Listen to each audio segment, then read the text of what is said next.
CID మాజీ ASP Vijaypal కు 14 రోజుల రిమాండ్ విధించింది కోర్టు. రఘురామ కస్టోడియల్ టార్చర్ కేసులో విజయపాల్ అరెస్ట్ అయ్యారు. ఈ కేసులో విజయపాల్ ను A4 గా చేర్చారు. గతంలో తన కస్టడీ సమయంలో హత్యాయత్నం చేశారంటూ విజయపాల్ పై రఘురామ కృష్ణరాజు ఫిర్యాదుతో కేసు నమోదు చేశారు.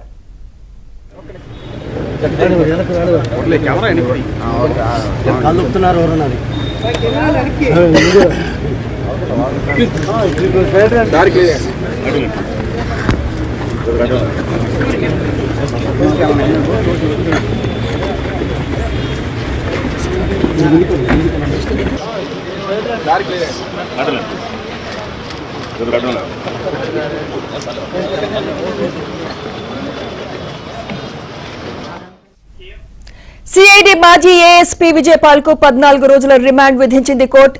రఘురామ కస్టోడియల్ టార్చర్ కేసులో విజయపాల్ అరెస్ట్ అయ్యారు. ఈ కేసులో విజయపాల్ ను A4 గా చేర్చారు. గతంలో తన కస్టడీ సమయంలో హత్యాయత్నం చేశారంటూ విజయపాల్ పై రఘురామ కృష్ణరాజు ఫిర్యాదుతో కేసు నమోదు చేశారు. ఇదే అంశంపై మరింత సమాచారం మా ప్రతినిధి సాంబశివరావు అందిస్తారు. సాంబశివరావు, సుమిత్ర, ఎట్టకేలకు రఘురామకృష్ణరాజు కస్టోడియల్ టార్చర్ సంబంధించి తొలి వికెట్ పడినట్లు కూడా మనకు ఇప్పుడు చర్చించుకోవచ్చు. ఈ కేసులో మొత్తంగా A4గా ఉన్న అప్పటి ఏఎస్పీ సిఐడి అడిషనల్ ఎస్పీగా ఉన్న విజయపాల్ను కొద్దిసేపటి క్రితమే గుంటూరులోని ప్రొఫెషన్ అండ్ ఎక్సైజ్ కోర్టులో న్యాయమూర్తి ఎదుట పోలీసులు హాజరుపరచగా అతన్ని విజయపాల్కు 14 రోజుల పాటు రిమాండ్ విధించడం జరిగింది. అయితే రఘురామకృష్ణరాజు కస్టోడియల్ టార్చర్లో కుట్ర దాగి ఉందని ప్రభుత్వం తరపున పబ్లిక్ ప్రాసిక్యూటర్ రాజేంద్ర ప్రసాద్ వాదనలు వినిపించగా ఈ కుట్ర కోణం ఛేదించాలంటే 10 రోజుల పాటు విజయపాల్ను పోలీసు కస్టడీ విచారణకు ఇవ్వాలని కోరారు. రేపు విజయపాల్కు సంబంధించి కస్టడీ పిటిషన్ కూడా గుంటూరు కోర్టులో కూడా పోలీసులు దాఖలు చేయబోతున్నారు. అయితే 14 రోజుల పాటు రిమాండ్ విధించిన విజయపాల్ను గుంటూరులోని జిల్లా జైలుకు పోలీసులు ఇప్పటికే కొద్ది నిమిషాల క్రితం తరలించారు.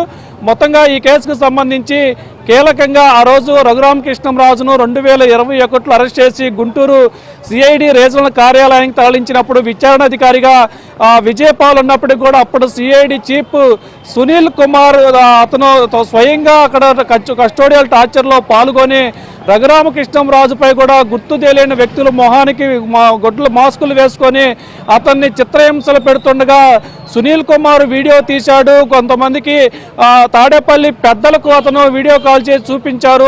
ఆ వీడియోలు కూడా వాళ్ళకి ఫార్వర్డ్ చేశాడనేది మాకు పక్కా సమాచారం ఉంది. ఆ కుట్ర కోణం అసలు ఆ పెద్దలు ఎవరు, ఆ వీడియోలు పంపించింది ఎవరికి, తాడేపల్లి వీడియో కాల్లో రఘురామకృష్ణరాజు కస్టోడియల్ టార్చర్ను చూసింది ఎవరు, ఆ కుట్ర కోణం కనుక వెలికి తీయాలంటే విజయపాల్ను పోలీసు కస్టడీ విచారణకు ఇవ్వాలంటూ కూడా పీపీ న్యాయమూర్తి ఎదుట వాదనలు వినిపించిన పరిస్థితి అయితే ఉంది. అయితే దానికి సంబంధించి కస్టడీ విచారణకు పిటిషన్ దాఖలు చేసుకోవాలని సూచించే నేపథ్యంలో రేపు మరొకసారి గుంటూరు ప్రొఫెషన్ అండ్ ఎక్సైజ్ కోర్టులో కూడా పోలీసులు కస్టడీ పిటిషన్ దాఖలు చేయబోతున్నారు. ఇక ఈ కేసుకు సంబంధించి A1గా ఉన్న సునీల్ కుమారు, A2గా ఉన్న అప్పటి ఇంటెలిజెన్స్ చీఫ్ పిఎస్ఆర్ ఆంజనేయులు, A3గా ఉన్న అప్పటి ముఖ్యమంత్రి ఇప్పుడు ప్రస్తుతం వైసీపీ అధ్యక్షుడిగా ఉన్న జగన్మోహన్ రెడ్డిని కూడా ఈ కేసులో ఈ విజయపాల్ ఇచ్చే ఆధారాలు ఇచ్చే స్టేట్మెంట్ ఆధారంగా కూడా వాళ్ళని కూడా త్వరలో విచారణకి రావాలని నోటీసులు ఇచ్చేందుకు కూడా పోలీసులు సిద్ధమవుతున్నారు.